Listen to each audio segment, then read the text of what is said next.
অঙ্কপতনের ধারণা। পাটিগণিতে 10টি প্রতীক দ্বারা সব সংখ্যা প্রকাশ করা যায়। এ প্রতীকগুলো হলো 1, 2, 3, 4, 5, 6, 7, 8, 9, 0। এদের মধ্যে প্রথম 9টি প্রতীককে সার্থক অঙ্ক এবং শেষেরটিকে শূন্য বা সংখ্যার অভাবজ্ঞাপক অঙ্ক বলা হয়। উপরে উল্লেখিত সংখ্যাগুলোর স্বকীয় বা প্রকৃত মান যথাক্রমে 1, 2, 3, 4, 5, 6, 7, 8, 9 ও 0। সংখ্যাগুলোর স্বকীয় মান 1, 2, 3, ... 0, তার মানে 1, 2, 3, 4, 5, 6, 7, 8, 9 ও 0। আবার 9-এর চেয়ে বড় সংখ্যাগুলো একাধিক অঙ্কের সমন্বয়ে গঠিত। অঙ্কপতন ও দশমিক রীতি। অঙ্কপতন: কোনো সংখ্যা অঙ্ক দ্বারা লেখাকে অঙ্কপাতন বলে। যেমন আমরা যদি কোনো একটা সংখ্যাকে লিখি 99, তার মানে 99 সংখ্যাটাকে আমরা দুইটা অঙ্ক দিয়ে লিখতে পারি। দুইটা অঙ্ক হচ্ছে 9, 9। দশমিক রীতি কি? অঙ্কপতনে 10টি প্রতীকই ব্যবহার করা হয় এবং 10 ভিত্তিক সংখ্যা প্রকাশের রীতিকে দশমিক বা 10 গুণোত্তর রীতি বলা হয়। তার মানে কি হচ্ছে?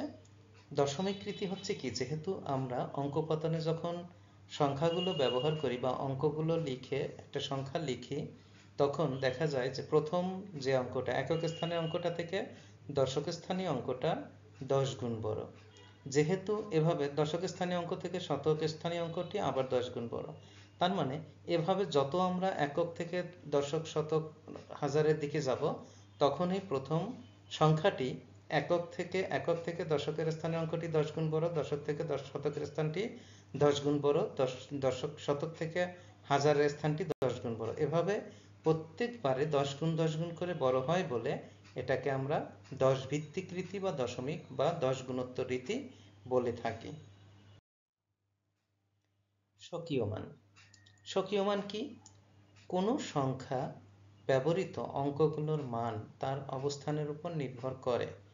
কোনো সার্থক অঙ্ক আলাদাভাবে লিখলে যে সংখ্যা প্রকাশ করে তা অঙ্কের স্বকীয় মান। যেমন 55-এর সর্বডানে 5-এর স্বকীয় মান 5 এবং দ্বিতীয় 5-এর স্বকীয় মানও 5, কিন্তু এটার এই 5-এর স্থানীয় মান কিন্তু প্রথম 5-এর স্থানীয় মান থেকে 10 গুণ বড়। অর্থাৎ প্রথম 5-এর স্থানীয় মান হচ্ছে 5, কিন্তু দ্বিতীয় 5-এর স্থানীয় মান হচ্ছে 50।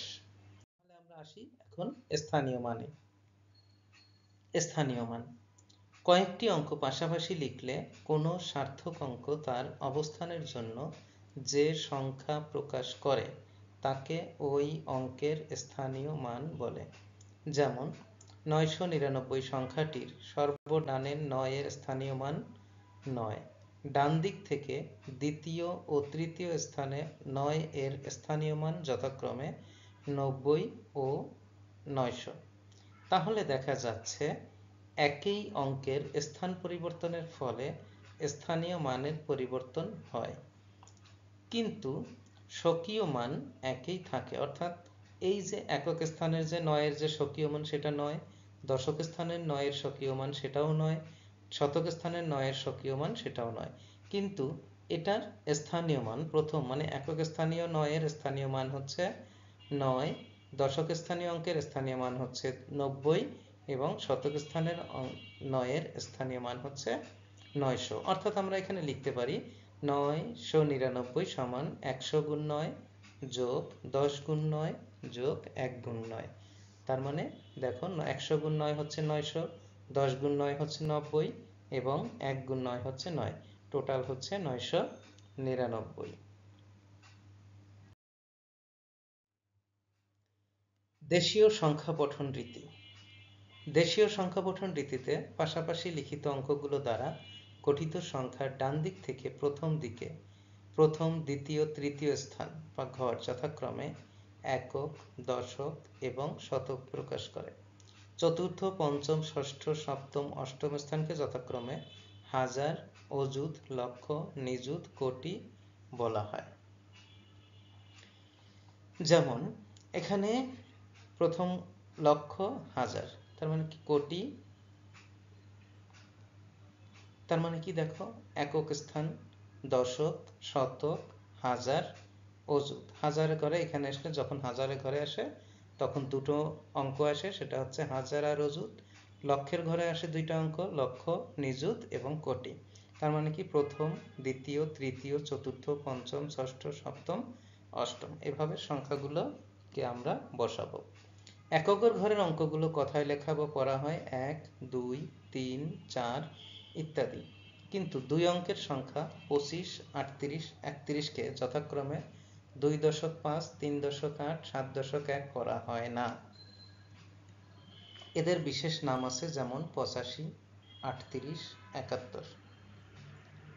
10 থেকে 99 পর্যন্ত দুই অঙ্কের সংখ্যাগুলোকে তাদের বিশেষ নামেই পড়া হয়, অর্থাৎ 25, 11, 12, 13, 14, 15, 16, এভাবে 25, 26, 27, 30, 31, 32, 33, এইভাবে।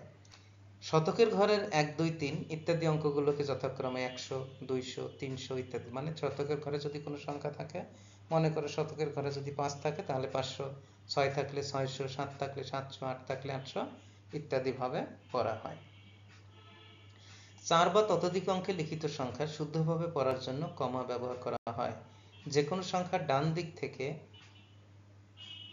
3 অঙ্ক পরে একটি কমা এবং এরপর 2 অঙ্ক পর পর কমা ব্যবহার করতে হয়।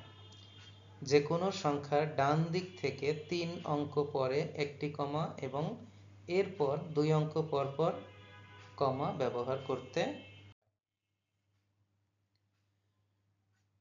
এখন একটি অঙ্ক দেখো, সংখ্যাটি অঙ্কে লেখো। সংখ্যাটি হচ্ছে 55,400। সমাধান দেখো। আমরা এখানে একটা ঘর করতে পারি। ঘরে কি কি থাকবে? একক, দশক, শতক, হাজার, অযুত, লক্ষ, নিযুত, কোটি। যেহেতু 400, সুতরাং একক এবং দশকের ঘরে দুইটি শূন্য বসবে।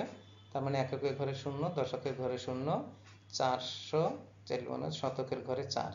এরপরে বলছে 55,000। আমরা জানি হাজারের ঘরে দুইটি সংখ্যা থাকে, হাজারের ঘরে একটা, অযুতের ঘরে একটা। সুতরাং এই হাজারের ঘরে বসবে 5, অযুতের ঘরে বসবে 5, হয়ে গেল 55,400। কথায় প্রকাশিত সংখ্যাটি অঙ্কপতনের পর দেখা যায় যে দশক ও এককের ঘরে কোনো অঙ্ক নেই, সুতরাং এ খালি ঘরগুলোতে শূন্য বসিয়ে সংখ্যাটি পাওয়া যায়।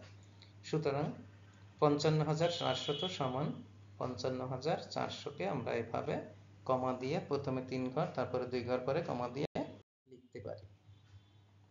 এরপর আরেকটা অঙ্ক দেখো, নিচের সংখ্যাটি কথায় লেখো।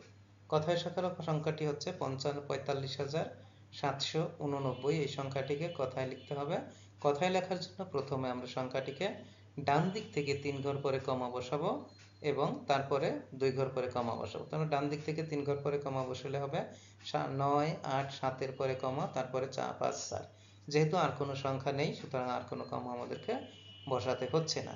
এখন অযুত ও হাজারের ঘরের দুইটি অঙ্ক মিলিয়ে হয় 45। শতকের ঘরে 7, দশকের ঘরে 8 এবং এককের ঘরে 9 অবস্থিত।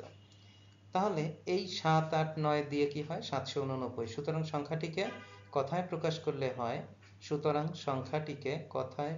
করলে হয় 45,789।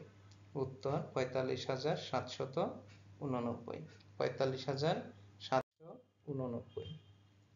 আসলে অঙ্কপতনের মাধ্যমে আমরা কি শিখি? অঙ্কপতন হচ্ছে সংখ্যার মৌলিক ভিত্তি।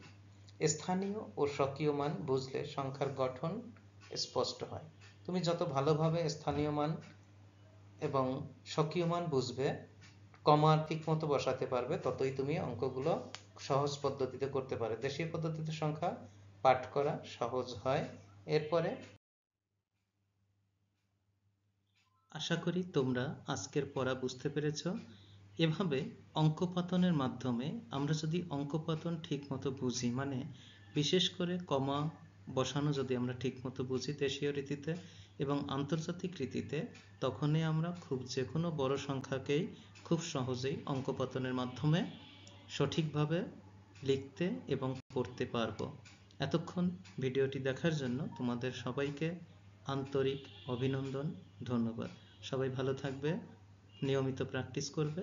তাহলেই সফলতা তোমাকে ধরা দিবে।